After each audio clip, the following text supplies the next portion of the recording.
नमस्कार मित्रांनो, आज दिनांक 23 एप्रिल 2024.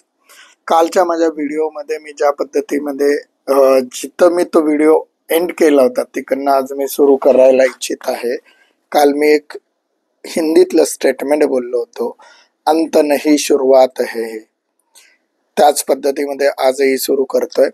मित्रांनो, आपण लोकसभा निवडणूक जरी लढवत नसलो तरी लोकांचे प्रश्न मांडणं बंद करणार नाही आहोत. माझ्याकडे कालच एक प्रश्न आला आणि तो मला अतिशय योग्य आणि जिव्हाळ्याचा वाटतोय. तो म्हणजे ऐतिहासिक वास्तूंच्या शेजारील वाडे वस्ती यांचा पुनर्विकास. आर्कोलॉजी डिपार्टमेंटने जो नियम आणि कायदा केलेला आहे त्या अनुषंगाने 100 मीटर 200 मीटर 300 मीटर पर्यंत काही वस्तूंना तुम्ही डेव्हलप करू शकत नाही आणि त्या हिशोबाने जर विचार केला आणि त्या नियमाचं काटेकोर पालन केलं तर अनेक ठिकाणी भरपूर प्रॉब्लेम्स होऊ शकतात.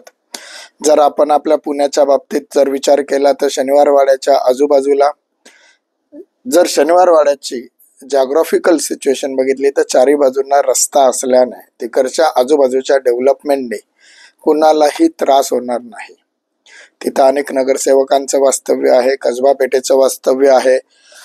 तिथं अनेक वाडे पडण्याच्या स्थितीत आहेत, जळालेत. राहणाऱ्या लोकांचे अतिशय हाल होत आहेत, परंतु त्यांचा पुनर्विकासाचा प्रश्न ऐरणीवर आहे आणि याच्यावर कुणालाही काम करण्याची इच्छा नाही. आणि नक्कीच मध्यमवर्गीय विकास मंच किंवा डॉक्टर मिलिंद संपगावकर अशा मुद्द्यांवर हात तर टाकणार.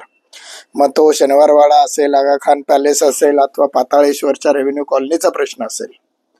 इकडच्या जुन्या वाड्यांचे प्रश्न, ऐतिहासिक वास्तूंच्या संदर्भात मी तिकडच्या रहिवाशांना एकच विनंती करतो की आपण या व्हिडिओच्या मार्फत आपण हा मुद्दा आता हातात घेतलाय. त्याच्यावर आता मी व्यवस्थित अभ्यास करून प्रस्ताव बनवतोय आणि सदर प्रस्ताव हा केंद्र शासनाकडे 4 जून नंतर त्वरित पाठवून त्यावर योग्य ती कारवाई करणार आहे. या प्रस्ताव पाठवण्यासाठी मला आपल्या सगळ्यांची गरज आहे. मित्रांनो, या भागामध्ये राहणाऱ्या आपल्या मध्यमवर्गीय बांधवांपर्यंत माझा हा व्हिडिओ पोहोचवा, माझा नंबर पोहोचवा, त्यांना माझ्याशी संपर्क करायला सांगा. आपण या सगळ्यांचा डेटा जमा करूया आणि योग्य त्या पद्धतीमध्ये याच्यावर कारवाई करू. माझी ऐतिहासिक वास्तू जपावी ही माझीही इच्छा आहे. महाराजांचे स्मारक हे कडकोट किल्ले स्मारक व्हावे हा देखील व्हिडिओ माझा झालेला आहे. परंतु ऐतिहासिक वास्तू जपत असताना त्याच्या आजूबाजूच्या लोकांना त्रास होता कामा नये. मी म्हणत नाही तिथं 8 मजली 4 मजली तर इमारती केल्या पाहिजे, अदरवाईज त्यांना कॉम्पन्सेशन देऊन रिलोकेट तर केलं पाहिजे. यासारख्या अनेक प्रस्तावामध्ये अटी टाकू शकतो, अनेक सूचना आपण सरकारला करू शकतो, रिक्वेस्ट करू शकतो.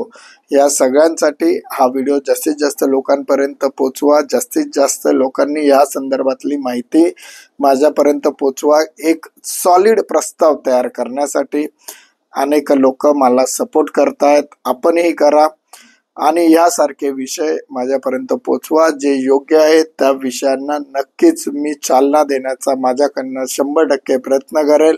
आजच्या भागात आपण इथंच थांबूया. स्वाभिमानाने बोलूया. मी मध्यमवर्गीय. नमस्कार. जय हिंद, जय महाराष्ट्र.